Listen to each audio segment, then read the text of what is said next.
أعوذ بالله من الشيطان الرجيم بسم الله الرحمن الرحيم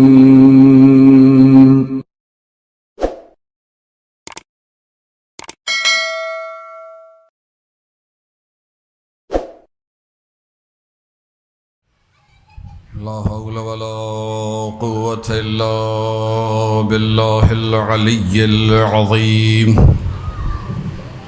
أعوذ بالله من الشيطان الرجيم بسم الله الرحمن الرحيم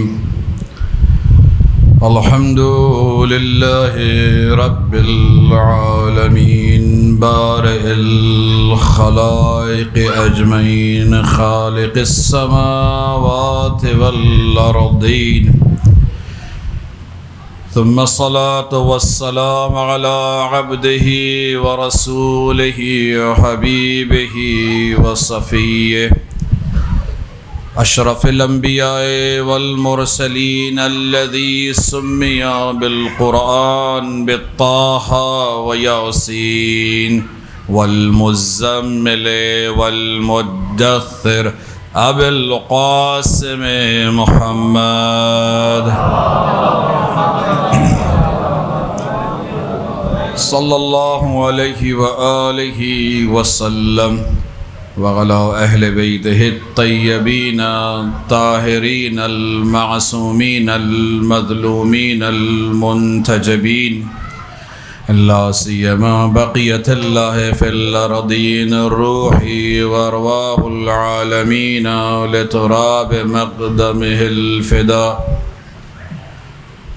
ولعنة الدائم الأبدية على أعدائهم أجمعين من الآن إلى قيام يوم الدين أما بعد فقد قال الله تبارك وتعالى في كتاب الحكيم وقرآن المجيد وهو أصدق القائلين وقوله الحق أعوذ بالله من الشيطان الرجيم بسم الله الرحمن الرحيم الله ولي الذين آمنوا يخرجهم من الظلمات إلى النور صدق الله العلي العظيم صلوات محمد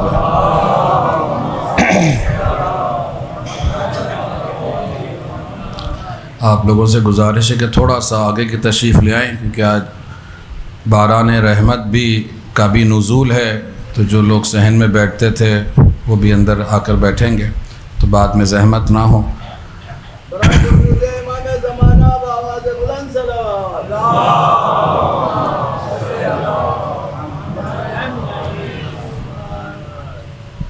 پروردگار عالم کا جتنا بھی شکر ادا کیا جائے اور جتنا بھی اس بات کو احساس کیا جائے وہ کم ہے کہ پروردگار نے ہمیں اس گھرانے سے متمسک رہنے کی توفیق عطا فرمائی، وہ گھرانہ کہ جسے پروردگار نے تمام عالمین کے اوپر بلند ترین اور اعلیٰ ترین مقام عطا فرمایا۔ جس طرح سے نبی مکرم خاتم النبیین محمد مصطفیٰ صلی اللہ علیہ وآلہ وسلم تمام انبیاء کے سردار، تمام مرسلین کے سردار، وہ ہستی کہ جسے پروردگار نے سب سے پہلے خلق کیا لیکن تمام انبیاء کے بعد اور آخر میں بھیجا، اور جنہیں خاتم النبیین بنا کر بھیجا، اور نہ فقط خاتم النبیین بنا کے بھیجا بلکہ سید الانبیاء والمرسلین بنا کر بھیجا۔ تو جس طرح سے رسول اللہ کی رحمت تمام عالمین پر محیط ہے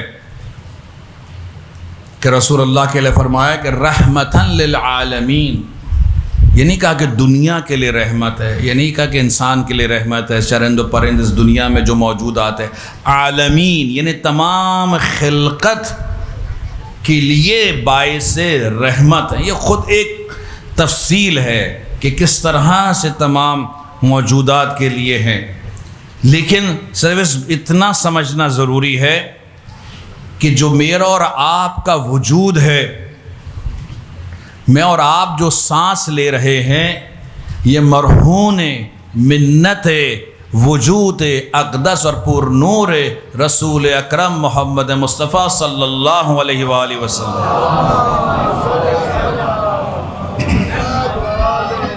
بارہ دیگر صلوات بھیجیں محمد والے۔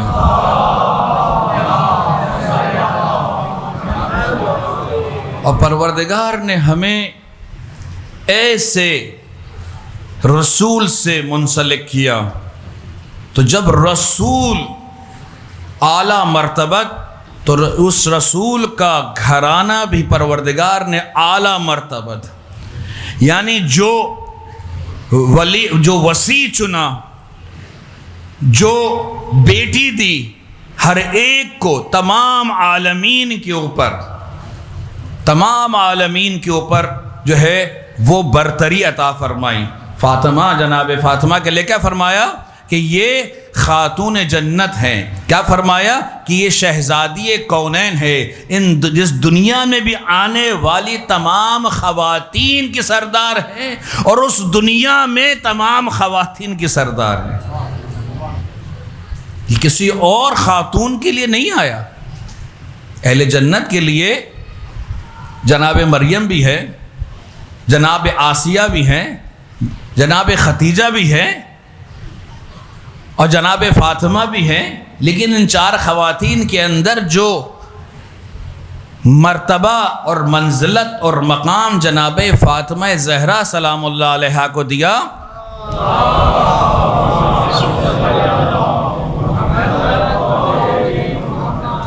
یہ پروردگار نے کسی اور کو عطا نہیں فرمایا، کسی اور کو عطا نہیں فرمایا، یہ پروردگار عالم نے یہ عطا کیا رسول کے گھرانے کو، وہ مقام اور منزلت جو مولا امیر المؤمنین علی ابن ابی طالب علیہ السلام کو عطا فرمائی،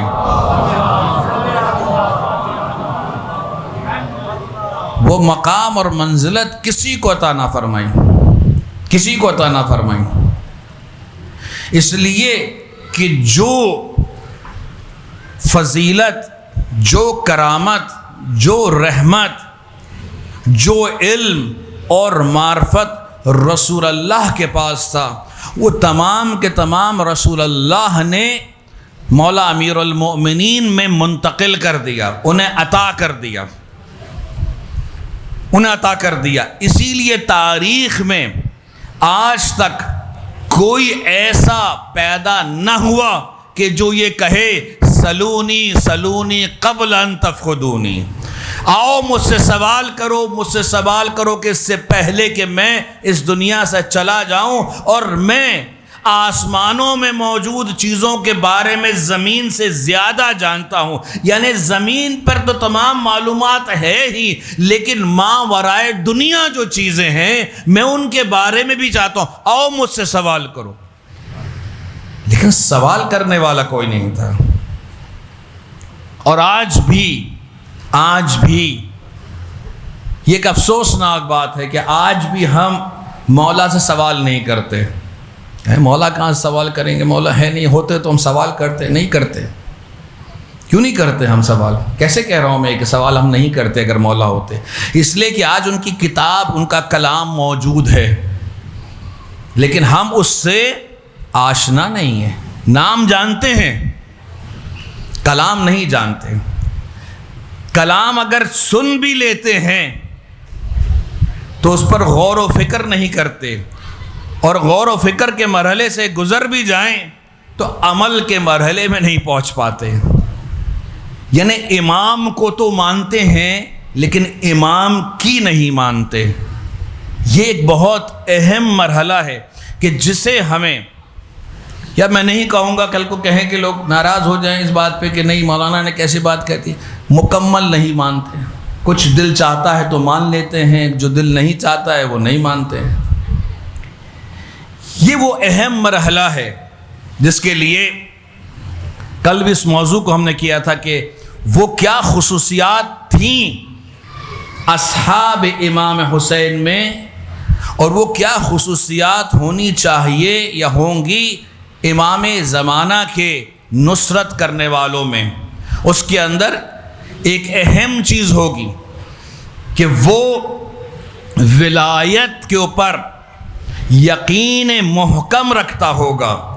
وہ ولایت، چاہے وہ ولایت اللہ ہو، ولایت رسول ہو، یا اولو الامر منکم ہو، یا ائمہ اہل بیت کی ولایت ہو، ان کی ولایت کو منعن انہیں تسلیم کرتا ہوگا، بغیر چوں اور چرا کے، بغیر کسی سوال و جواب کے۔ اس لیے کہ جب ولایت کا معلوم ہو گیا کہ یہی وہ ولایتیں ہیں، یہی اللہ کی ولایت، اللہ کے بعد رسول کی ولایت، رسول کے بعد علی اور اولاد علی یعنی ائمہ اطہار کی ولایت، ساری اولاد نہیں، ائمہ اطہار کی ولایت، 14 معصومین کی ولایت، یہ اہم رکھتا ہے۔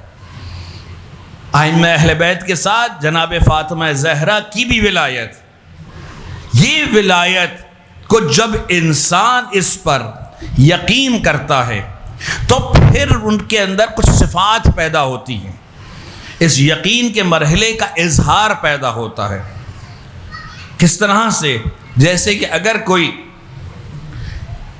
کہتا ہے کہ ہاں ہم نے کالج میں پڑھ لیا ہے، تو کیا کرتے ہیں کالج والے؟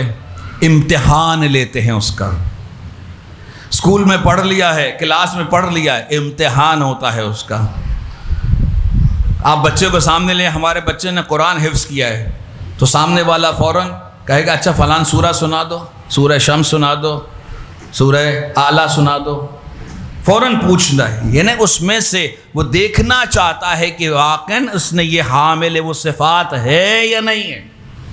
جب انسان کہتا ہے کہ میں ایمان لے کر آیا ہوں، تو پروردگار کہتا ہے ٹھیک ہے، اگر ایمان لائے ہو تو اس کا اظہار کرو۔ اظہار کیسے کرتا ہے؟ نماز پڑھ کے کرتا ہے، روزہ رکھ کے کرتا ہے، زکوٰۃ عطا کرے کرتا ہے، حج کر کے کرتا ہے، اور دوسرے بہت سے اعمال، امر بالمعروف نہی عن المنکر، اور دوسرے واجبات۔ تو ایمان کا اظہار عمل میں ہوگا۔ اسی لیے وہ سورہ جس کے لیے ہم نے دوسرے دن کلام میں پڑھا تھا، سورہ عصر میں پروردگار کیا فرماتا ہے؟ الا الذین آمنوا وعملوا الصالحات۔ ایمان اور عمل صالح دونوں چیزیں ہونی چاہیے۔ سورہ عنکبوت کے اندر جو رمضان میں بھی مستحب ہے پڑھنا، ویسے تو ویسے ہی مستحب ہے، لیکن رمضان میں خاص شب قدر میں تاکید ہے اس کی، سورہ عنکبوت کی پڑھنے کی۔ تو سورہ عنکبوت میں پروردگار کیا فرماتا ہے؟ اس کا مفہوم میں بیان کروں۔ پروردگار فرماتا ہے، پہلی دوسری آیت ہے، فرماتا ہے کہ یہ افراد یہ اس بات کا گمان کرتے ہیں کہ یہ ایمان اگر لے آئے ہیں تو ہم ان سے کوئی امتحان نہیں لیں گے، بالکل حتماً ہم ان سے امتحان لیں گے جیسے ہم نے ان سے پہلے والوں سے امتحان لیا۔ یعنی صرف اس بات کو کہہ دینا اور اس بات کا اقرار کر لینا کہ ہم مسلمان ہو گئے، اہل ایمان ہو گئے، اہل ولایت ہو گئے، اہل بیت کے ماننے والے ہو گئے، تو ان الفاظ کا ادا کر دینا کافی نہیں ہے۔ یہ ایک مرحلہ ہے اظہار کا کہ آپ سامنے والوں کو بتاتے ہیں کہ بھئی میرا اس صنف سے، اس قوم سے تعلق ہے۔ لیکن اصل چیز کہاں سے آتی ہے؟ اصل چیز ہے کہ انسان کس طرح سے اس ولایت کے مطابق، اس ایمان کے مطابق عمل کرتا ہے۔ الا الذین آمنوا وعملوا الصالحات۔ عمل صالح کسے کہتے ہیں؟ نیک عمل کو اردو میں ترجمہ یہی ہے، عمل صالح نیک عمل۔ نیک عمل کسے کہتے ہیں؟ کوئی بھی اچھا کام کرو نہیں، کوئی بھی اچھا کام کرو نہیں، کیوں کچھ اچھے کام جو ہم جس کی تعریف کرتے ہیں، عوامی تعریف جو ہے، اچھے کام کچھ ایسے ہیں کہ جو خدا نے نہیں کہے، رسول نے نہیں کہے، اہل بیت نہیں کہے، اپنی مرضی سے کرتے ہیں۔ ممکن ہے کہ اسے پسند کر لیں اور ممکن ہے کہ وہ اللہ کے نزدیک پسندیدہ نہ ہو، لیکن ہمارے معاشرے میں وہ چیز رواج پا جاتی ہے اور ہم سمجھتے ہیں کہ یہ اچھی چیز ہے، جبکہ عمل صالح یہ نہیں ہے۔ عمل صالح وہ ہے، نیک عمل وہ ہے جو ایمان کے مطابق ہو، یعنی جو اللہ نے بیان کیا اس کے مطابق ہو، جو رسول نے بیان کیا اس کے مطابق ہو، جو اہل بیت نے بیان کیا اس کے مطابق ہو، یعنی وہ عمل کہ جو اس تعلیمات کی مطابقت میں ہوگا وہ عمل صالح کہلائے گا۔ ہر عمل عمل صالح نہیں ہے، نیک عمل ہے۔ ہر نیک عمل جو ہمارے معاشروں میں رائج ہو جاتا ہے، جیسے ہمارے معاشرے میں دوسرے معاشروں میں بھی اسی طرح سے چیزیں رائج ہو جاتی ہیں۔ اور قرآن اور اہل بیت سے دو طرح کے عمل سامنے آتے ہیں۔ ایک عمل عمل صالح کا یقینی ہونا ہے کہ جو انہوں نے فرامین دیے ہیں، اور دوسری چیز کیا ہے، جس کے لیے خاموش ہے، اس کے لیے ممانعت نہیں ہے، منع نہیں کیا گیا ہے، اس کے لیے ممانعت نہیں کی ہے۔ مثال کے طور پہ قرآن مجید نے کہا کہ اپنے جسم کو چھپاؤ، جسم کو چھپانا ہے۔ اب جسم کو کیسے چھپایا جائے، کیسے لباس پہنا جائے؟ وہ عربی جبہ پہنا جائے، شلوار قمیض پہنا جائے، پینٹ شرٹ پہنی جائے، کرتا پاجامہ پہنا جائے، یا کوئی اور لباس پہنا جائے، یہ کہیں پہ نہیں لکھا ہوا ہے۔ کیا چیز آئی ہے؟ اپنے بدن کو چھپاؤ، اور دوسری کیفیات بھی ہیں، تفصیلات ہیں اس کے اندر۔ اب یہاں پر یہ مباحات میں سے بدن کا چھپانا تو فرض ہے، لیکن کون سا لباس پہنے؟ تو ہم یہ نہیں کہہ سکتے کہ بھائی شلوار قمیض پہننا مستحب ہے، کرتا پاجامہ پہننا مستحب ہے، پینٹ شرٹ پہننا مستحب نہیں ہے۔ نہیں، یہ بھی جائز ہو جائے گا، وہ بھی جائز ہو جائے گا، اگر وہ تمام شرائط کو پورا لے کر آتا ہے۔ تو وہ میں نے کہا دوسری شرائط بھی ہے، جھلکتا نہ ہو، چپکا ہوا نہیں ہو، اور بہت ساری چیزیں اس طرح کی چیزیں۔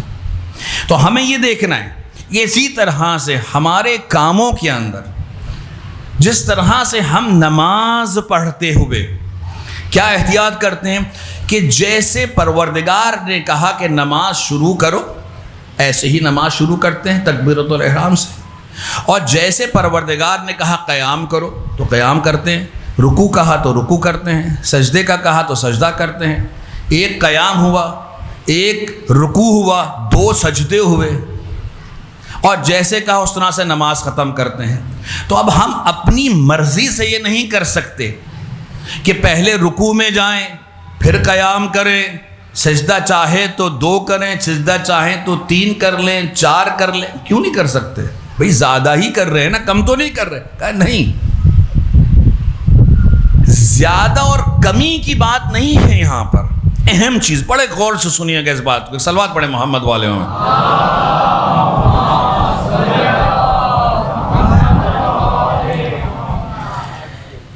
یہاں پر کمی اور زیادتی کی بات نہیں ہے، اصل چیز ہے اطاعت الہی، فرما برداری خدا، یعنی جیسے اللہ سبحانہ و تعالیٰ نے کہا ہے اس طرح سے انجام دے رہے ہیں یا نہیں دے رہے۔ یعنی پروردگار یہ دیکھنا چاہتا ہے کہ یہ میری اطاعت کرتا ہے کہ نہیں کرتا۔ ایک ہوتی ہے عبادت، ایک عبادت سے بڑھ کر ہوتی ہے اطاعت۔ اطاعت کے لیے پروردگار عبادت کے مختلف طریقوں کو بیان کرتا ہے۔ کبھی نماز کو کہتا ہے 2 رکعت پڑھو، کبھی نماز کو کہتا ہے 4 رکعت پڑھو، کبھی عید کی نماز الگ طریقے سے بیان کرتا ہے، میت کی نماز الگ طریقے سے بیان ہوتی ہے۔ یہ ساری چیزیں کیا ہیں؟ یہ پروردگار کی طرف سے ہے کہ پروردگار کے دیکھنا یہ چاہتا ہے کہ جیسے میں نے بتایا ہے اسی طرح سے یہ دین کو لیتا ہے یا نہیں لیتا ہے۔ تو جس طرح سے نماز کو ہم بغیر چور چرا کے لے لیتے ہیں، جیسے روزے کو بغیر کسی کمی کاستی کے لے لیتے ہیں، اسی طرح سے مکمل دین کو سمجھنا ہوگا اور اس کو اسی طرح سے لینا ہوگا۔ کیا کہا قرآن نے کہ جو تمہیں رسول دے، ما آتاکم الرسول فخذوہ، جو تمہیں رسول دے اسے لے لو، اور جس چیز سے تمہیں منع کرے اس سے رک جاؤ۔ یعنی جو رسول نے کہا کہ انجام دو وہ اسلام، جس سے روکا وہ اسلام۔ یعنی رسول کا کہنا خود اسلام ہے۔ ایک جگہ قرآن کا کہنا اسلام ہے، دوسری جگہ رسول کا کہنا اور ان کا عمل جو ہے وہ اسلام ہے۔ یہ مل کر اسلام بنتے ہیں۔ اب اگر یہاں پر رسول نے اس بات کو کہہ دیا من کنت مولا فہذا علی مولا، جب رسول نے کہہ دیا تو بس اس بات کو اسی طرح سے لے لو کہ جیسے رسول نے فرما دیا۔ صلوات بن محمد۔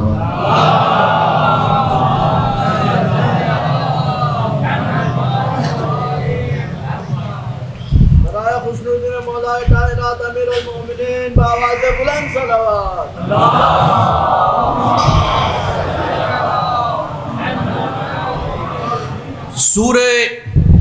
سورہ یونس کی آیت ہے کہ جس میں پروردگار عالم ارشاد فرماتا ہے، سورہ یونس کی آیت ہے کہ پروردگار ارشاد فرماتا ہے کہ الا ان اولیاء اللہ لا خوف علیہم ولا هم یحزنون، 62ویں نمبر کی آیت ہے کہ جس میں پروردگار عالم اس بات کی طرف اشارہ کرتا ہے، بلکہ واضح طور پر فرما رہا ہے کہ جب انسان ولایت خدا کو قبول کرتا ہے، ولایت رسول کو قبول کرتا ہے، اور اللہ کے منسوب شدہ اولیاء کی ولایت کو قبول کرتا ہے۔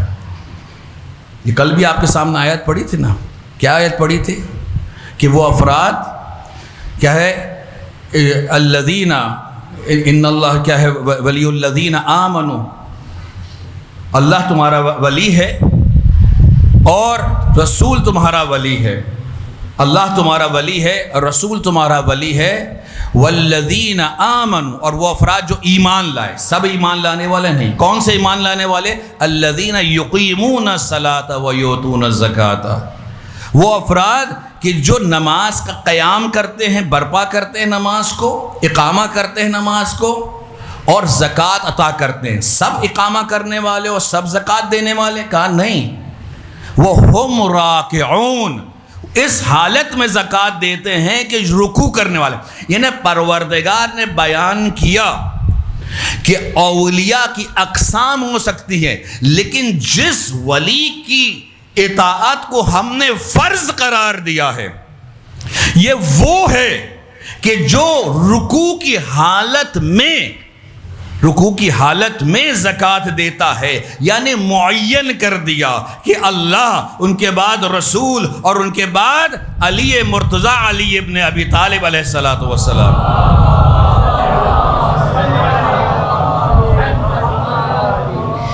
جب انسان اس ولایت کو قبول کرتا ہے، الا ان اولیاء اللہ لا خوف علیہم ولا هم یحزنون، تو یہ جو اولیاء اللہ ہوتے ہیں یہ کس طرح کے ہوتے ہیں؟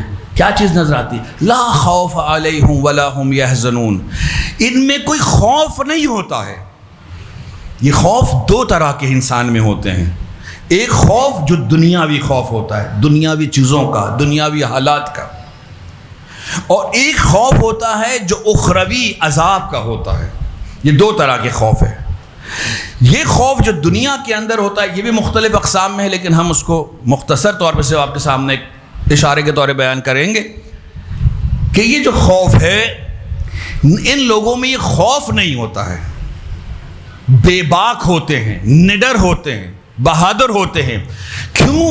اس لیے کہ یہ حق پر ہوتے ہیں۔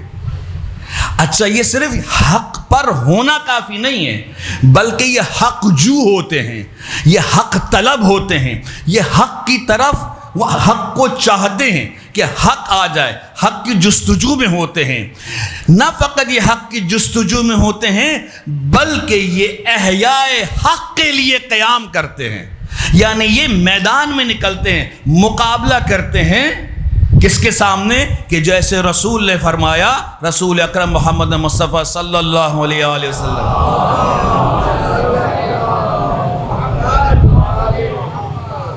کہ سب سے بڑا جہاد کیا ہے؟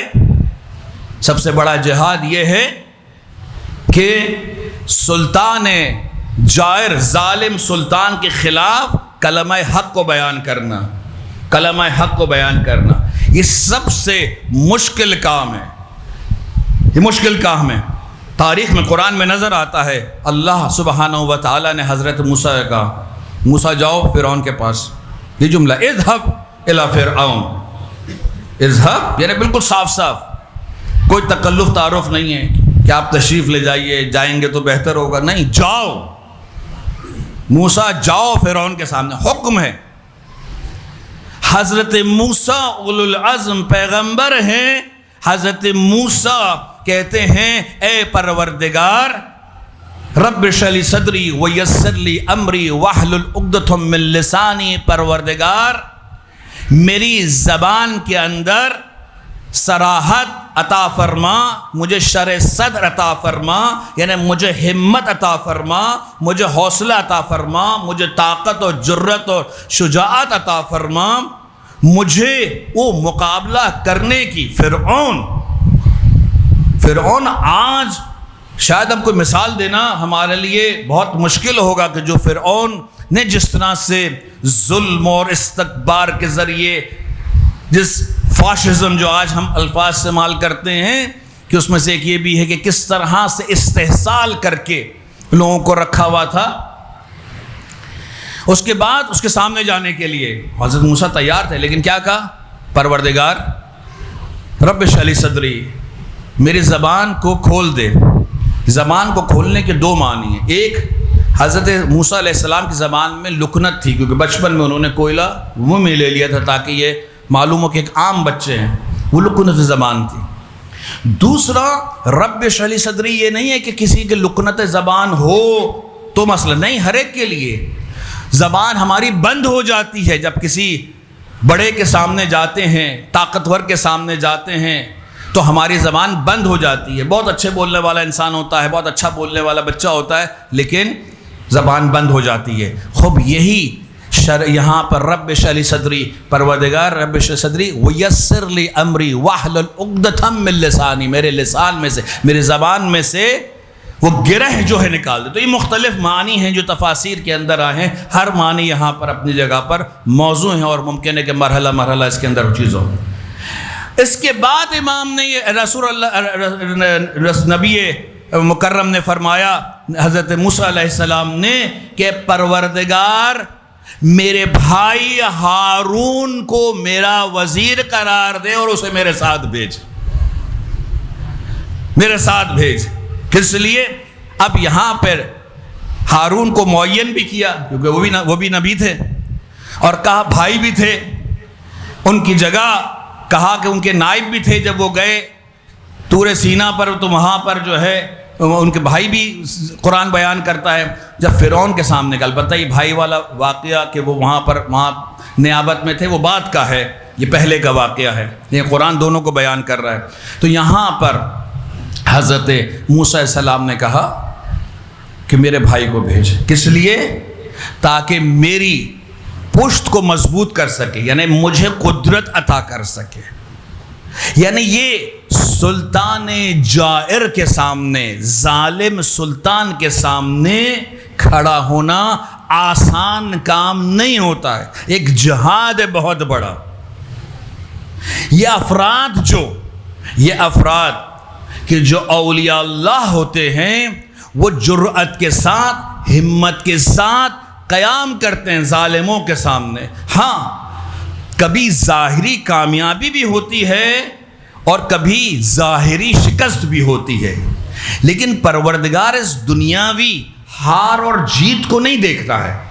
پروردگار یہ دیکھ رہا ہے کہ ان لوگوں نے میری اطاعت کی، یعنی میرے کلمے کو بلند کرنے کے لیے، کلمۃ اللہ ہی العلیٰ، اللہ کا کلمہ بلند ہے، تو میری اطاعت میں یہ گئے کہ نہیں گئے؟ یہ اہم ہے، رسول کی اطاعت میں گئے کہ نہیں گئے، یہ اہل بیت کی اطاعت میں گئے کہ نہیں گئے۔ علی نے قیام کیا تو کیوں قیام کیا؟ کیوں قیام کیا؟ بیٹھے رہتے، صلح پسند ہے، لڑائی نہیں کرنی چاہیے تھی، کیوں کیا؟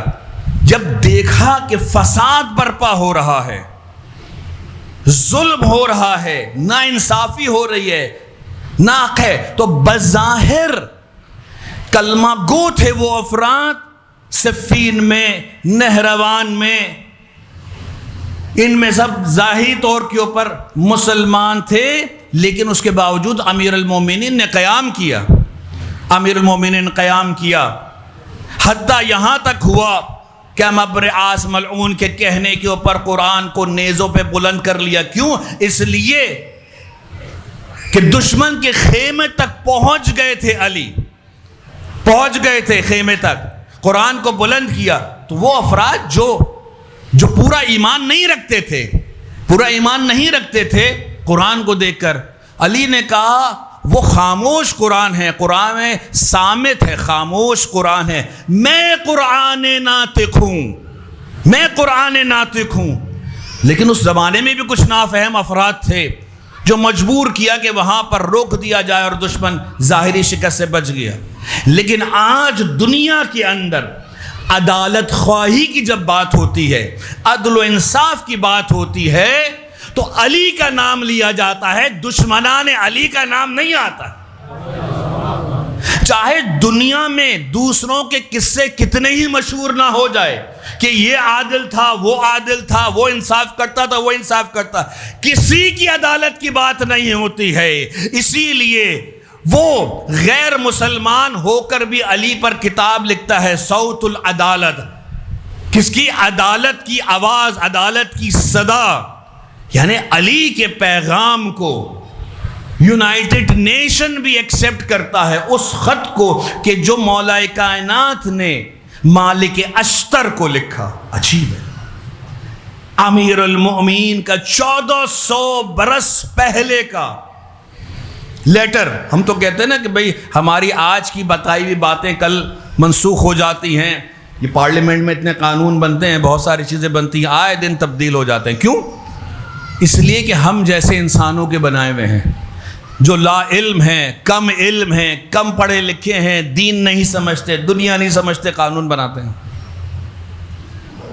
امیر المؤمنین اللہ کے ولی تھے، اس لیے مولا کا کلام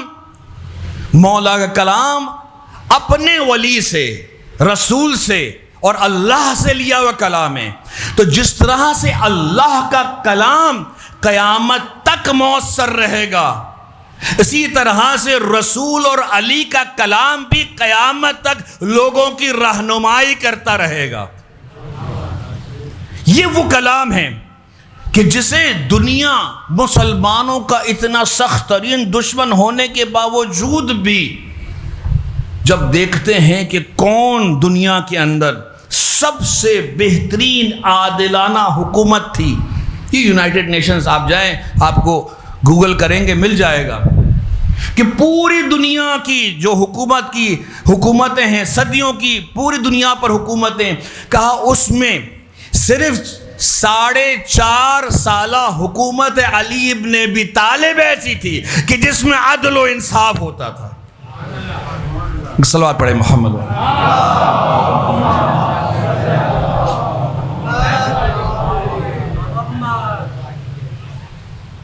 بارے دیگر صلوات میں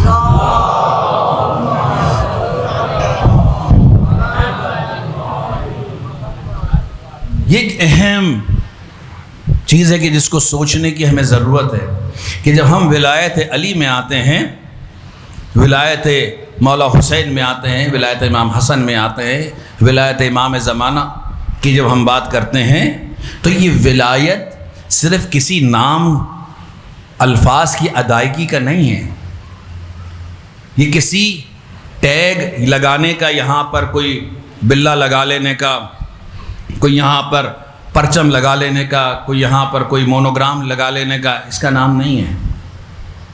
یہ کردار میں آتا ہے، چھٹے امام امام جعفر صادق علیہ السلام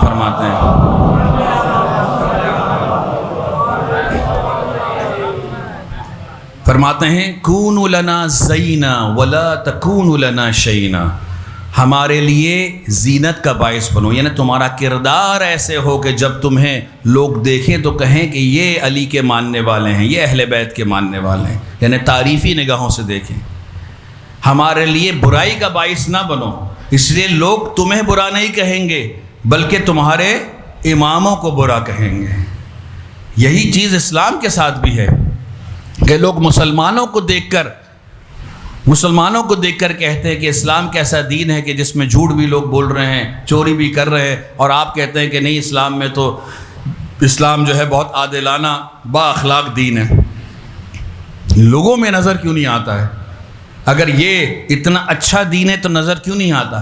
اس لیے کہ ہم نہ دین کو پورا سمجھتے ہیں، نہ اس ولایت کو پورا لیتے ہیں، اور نہ ہی ہم اس کے مطابق عمل کر رہے ہوتے ہیں۔ جب اس کے مطابق عمل نہیں کرتے تو مشکلات میں آتے ہیں۔ تو جو ولایت ہے، یہ ولایت مرحلہ بمرحلہ آتی ہے، ایسا نہیں ہے۔ کیا یہ ولایت جو رسول کے بعد علی مرتضیٰ کو ملی، تو کیا یہ ولایت علی مرتضیٰ نے امام حسن کو دی تو کیا اس وقت امام حسین کو ولایت نہیں دی؟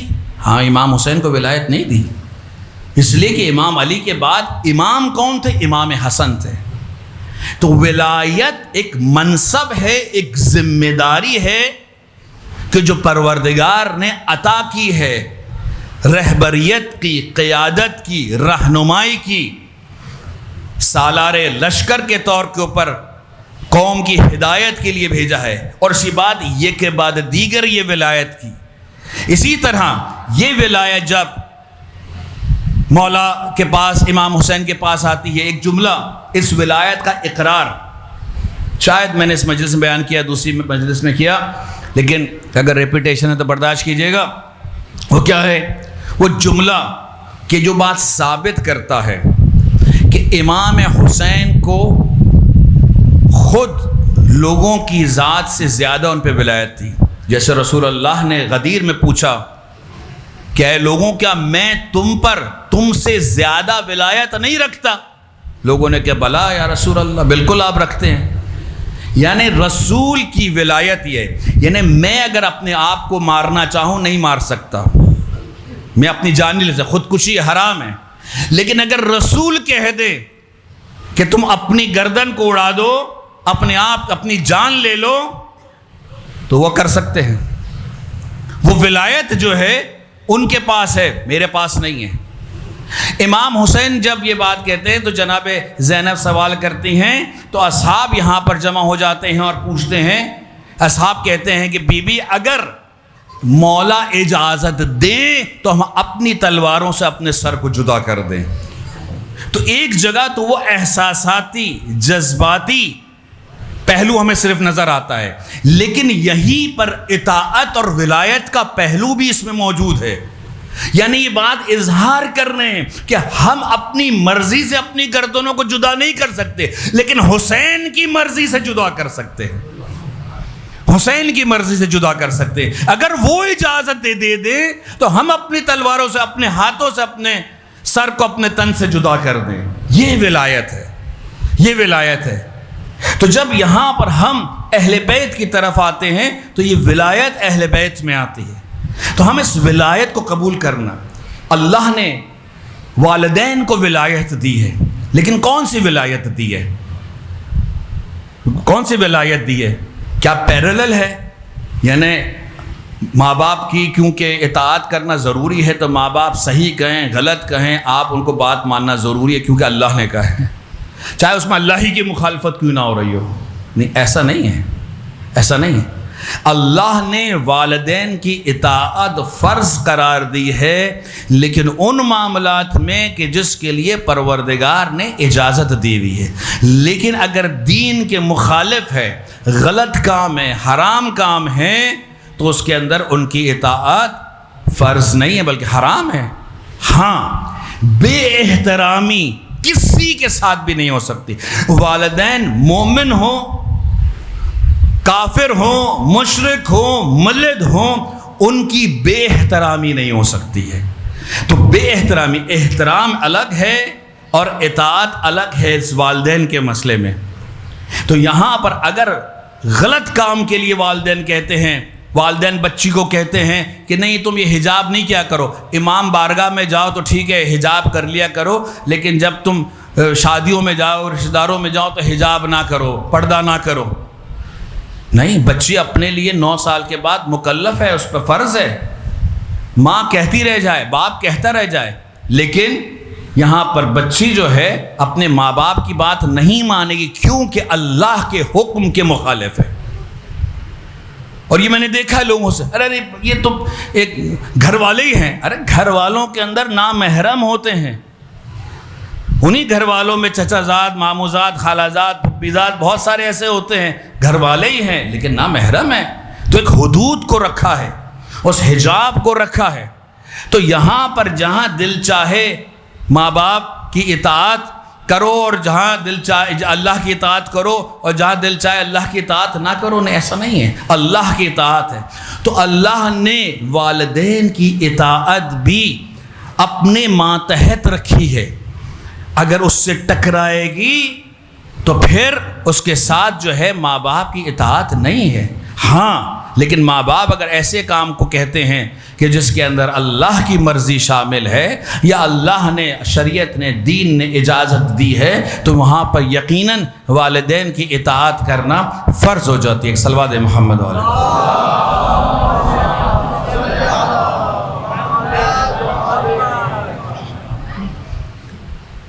اس ولایت کو اس واقعے کو بیان کروں میں، اس کے بعد مصائب کی طرف چلتے ہیں اور سمجھیں، کیونکہ والدین کی بات آئی ہے تو کس طرح سے اس ولایت کے ذریعے یا اس ولایت کی اظہار کے لیے کس طرح سے عمل کرتے ہیں۔ ایک شخص تھا، ایک عالم دین، ایک بزرگ مجتہد آیت اللہ تھے، انہوں نے خواب میں دیکھا کہ حرم امام حسین میں ہیں اور حرم امام حسین میں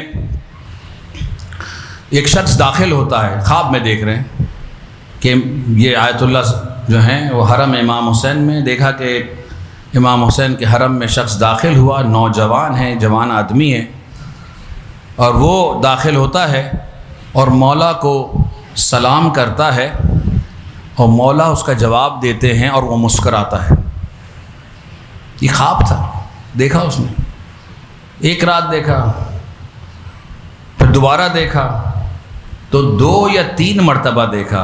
جب 2-3 مرتبہ دیکھا تو ایک تعجب ہوا، کیونکہ عام انسانوں کے خواب کوئی ضروری نہیں ہے کہ سچے خواب ہوں، خاص طور پہ اگر بالکل سیدھے نظر آ رہے ہیں تو یہ سچے ہونا اس کا کوئی یقینی بھی نہیں ہے۔ تو ظاہر ہے کہ انہوں نے کہا کہ یہ ایسی خواب دیکھ لیے میں نے، ایک دفعہ دیکھا، دوسری دفعہ دیکھا، تیسری دفعہ دیکھا، 2-3 دفعہ انہوں نے دیکھا۔ اب جب یہ 2-3 دفعہ دیکھا تو پھر انہیں ہوا کہ اچھا میں ایک دفعہ جا کر دیکھوں کہ واقعاً اس میں کوئی حقیقت ہے یا نہیں۔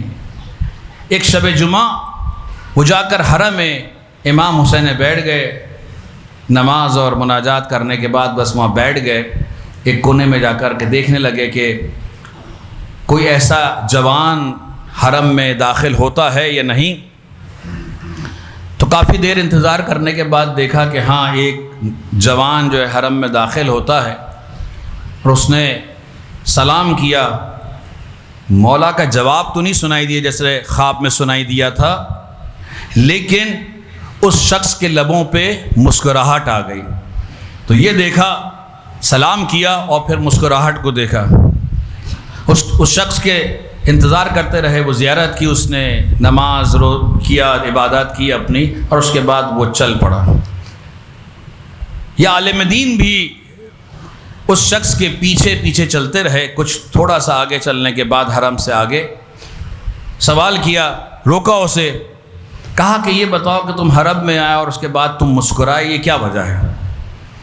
تو ظاہر ہے کہ اس شخص نے نہیں بتایا، کہا کہ نہیں کوئی ایسی چیز نہیں ہے، میں داخل ہوا، سلام کیا، بس مسکرا لیا۔ کہا نہیں، آپ بتاؤ کہ اس کے پیچھے راز کیا ہے۔ اس نے منع کیا، اس جوان نے بتانے سے، نہیں کوئی ایسی چیز نہیں ہے، ٹال دیا۔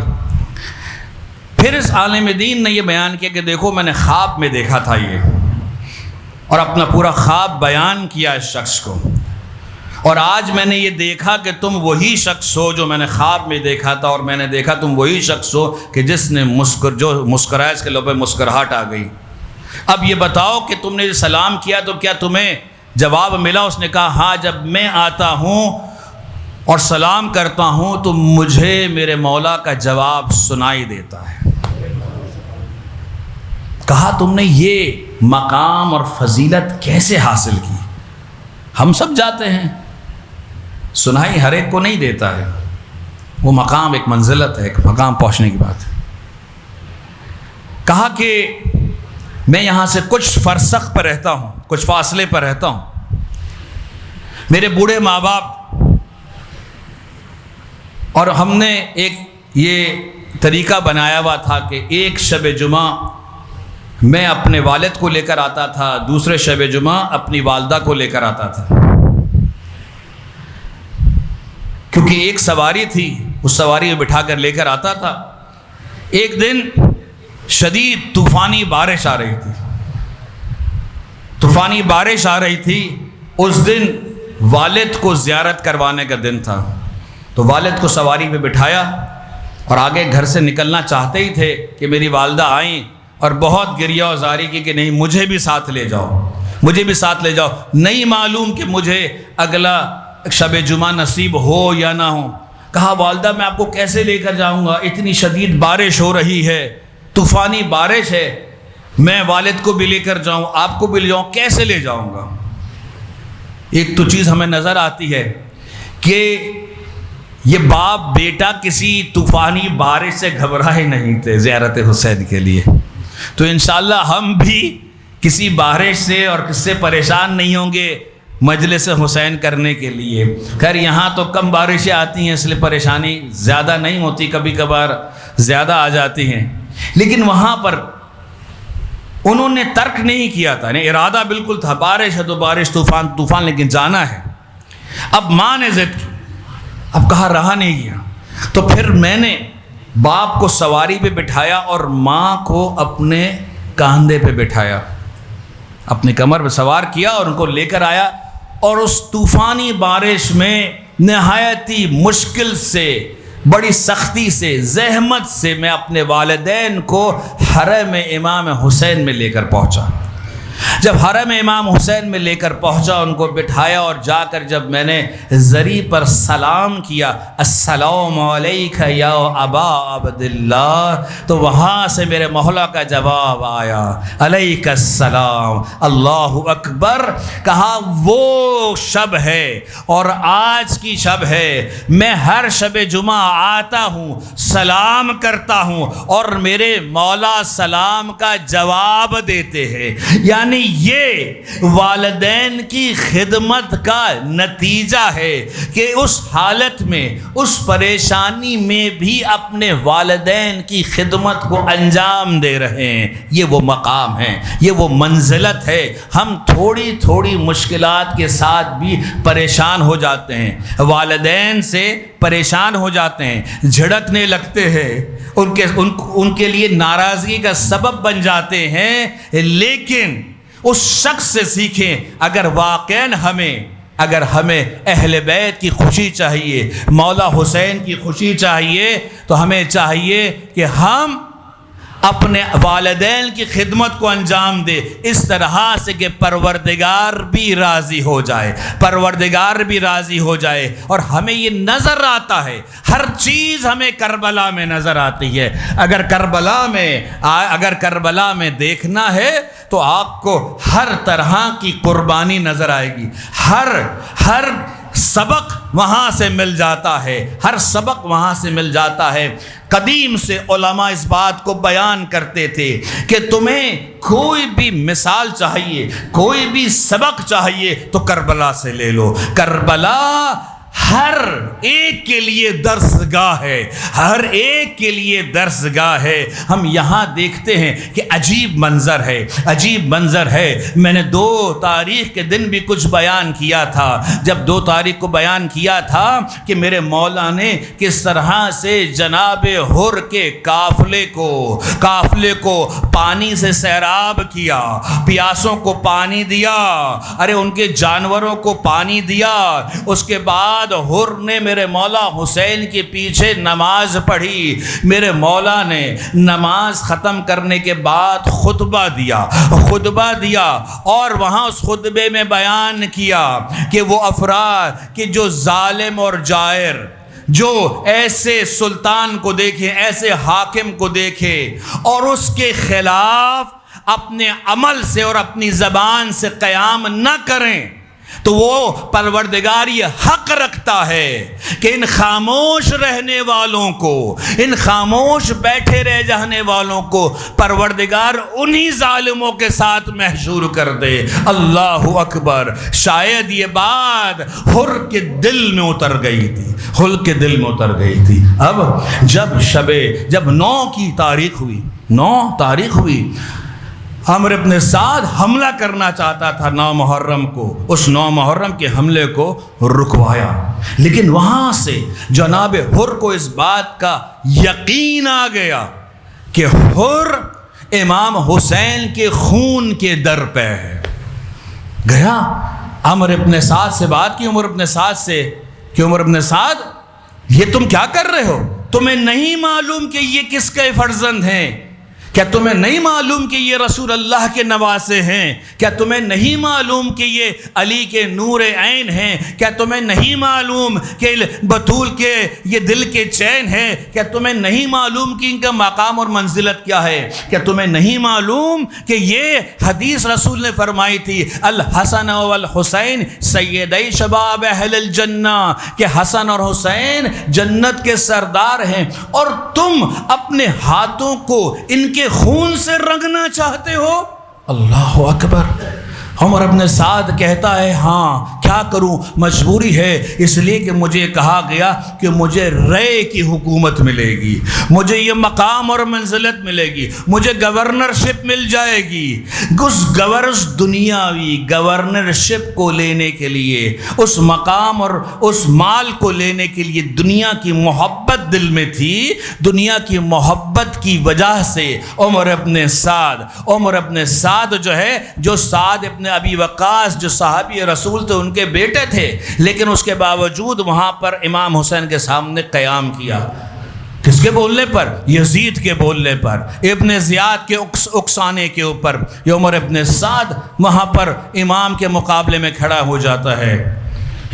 جناب حر اس کو نصیحت کرتے ہیں کہ اپنے ہاتھوں کو حسین کے خون سے رنگین نہ کرو۔ قیامت کے دن تم رسول اللہ کو کیا چہرہ دکھاؤ گے؟ تم جناب فاطمہ زہرا کو کیا جواب دو گے کہ تم نے ان کے فرزند کو کیوں شہید کیا؟ اللہ اکبر، اللہ اکبر۔ عمر بن سعد نہیں مانتا ہے، لیکن جناب حر ایک اضطراب کی کیفیت میں واپس پلٹ کے اپنے خیمے میں آتے ہیں۔ اللہ اکبر۔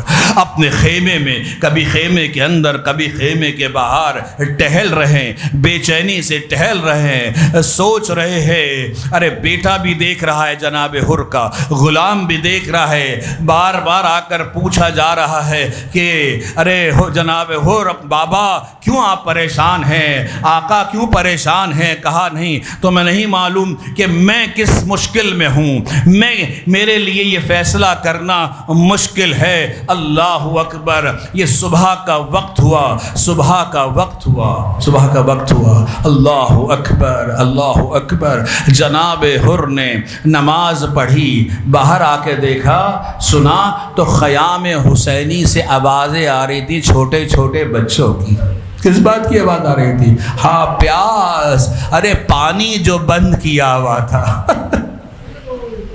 دیکھا کہ بعض جو لشکر میں عمر ابن سعد کے لشکر میں جو فوجی ہیں وہ گئے اور انہوں نے اپنے گھوڑوں کو شط فرات سے پانی پلایا. جب واپس پلٹ کر آئے تو کہا کہاں گئے تھے؟ کہا فرات سے پانی پلا کر گئے تھے. کہا عجیب نہیں ہے کہ ہم بھی پانی پی رہے ہیں، ہمارے جانور بھی پانی پی رہے ہیں، اور اولاد رسول وہاں پر بل بلا کے رو رہی ہے. اللہ اکبر. اب حر نے یہ فیصلہ کر لیا. جب بیٹے نے پوچھا بابا کہا ہے، کیا مسئلہ ہے؟ وہ جناب حر نے فرمایا، کہا میں اپنے آپ کو جنت اور جہنم کے درمیان دیکھ رہا ہوں. میں یہ دیکھ رہا ہوں کہ اگر میں دنیا حاصل کرتا ہوں، مال و دولت دنیا کی لیتا ہوں، تو میں قیامت کے دن جناب زہرا کو کیا اپنی شکل دکھاؤں گا، کیا جواب دوں گا؟ رسول اللہ جب مجھ سے پوچھیں گے کہ میرے نواسے کو شہید کر دیا، میں لاجواب ہوں گا، جواب نہیں دے سکوں گا.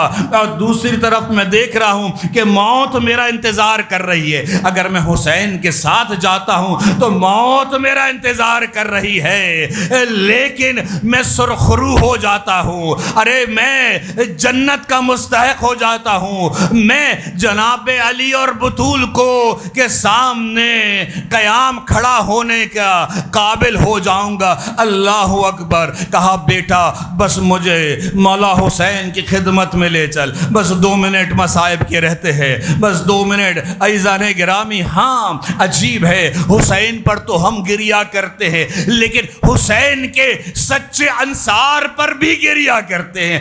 کیوں؟ اس لیے کہ انہوں نے تمام ہستی دے دی، تمام ہستی، اپنا تمام وجود دے دیا. کہا بیٹا مجھے میرے مولا حسین کے پاس لے چل، لیکن ایسے نہیں جاؤں گا، ایسے نہیں جاؤں گا. مجھے میرے ہاتھوں کو باندھ دے، ایسے باندھ دے جیسے کسی غلام کو، کیسے کسی اسیر کو لے جایا جاتا ہے. اللہ اکبر. ارے جناب حر جب خیام حسینی کے نزدیک پہنچتے ہیں تو امام حسین کو بیان کیا جاتا ہے کہ مولا حر آ رہے ہیں، حر آ رہے ہیں. میرے مولا خیمے سے نکل کر آتے ہیں، حر کا استقبال کرتے ہیں. اللہ اکبر.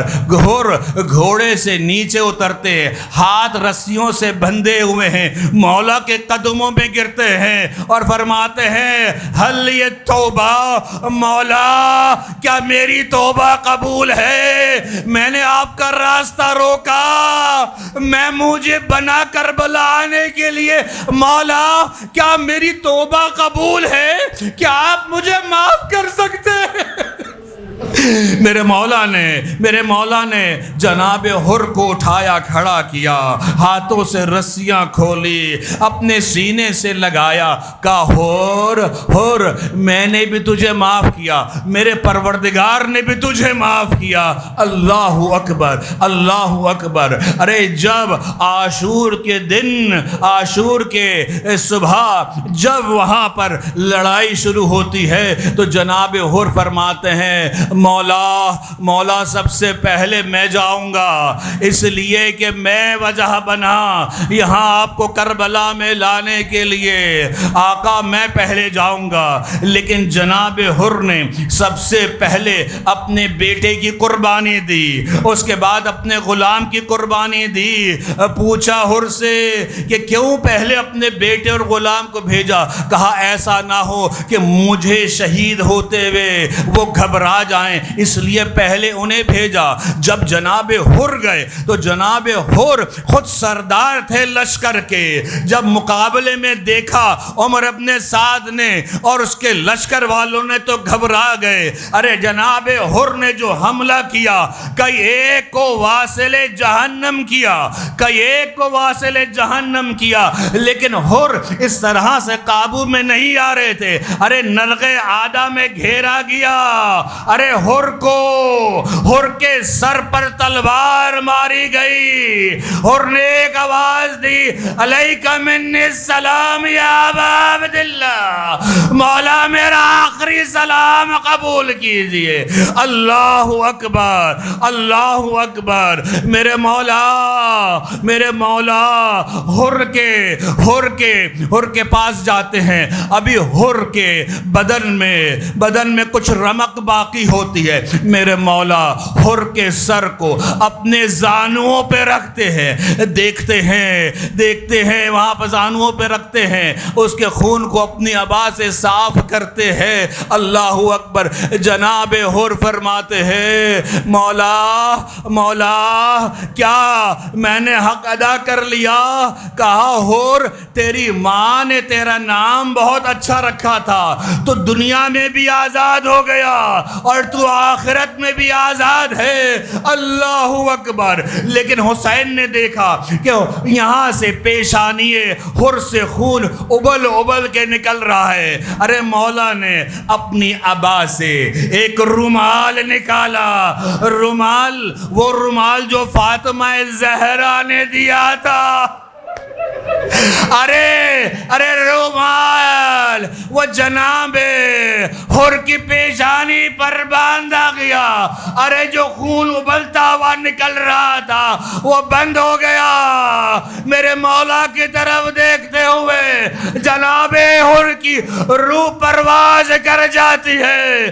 السلام علیکہ یا ابا عبداللہ وعلی الارواح التي علت بفنائک علیک منی سلام اللہ ابدا ما بقیت وبقی اللیل والنہار ولا جعل اللہ آخر الہدی من زیارتکم.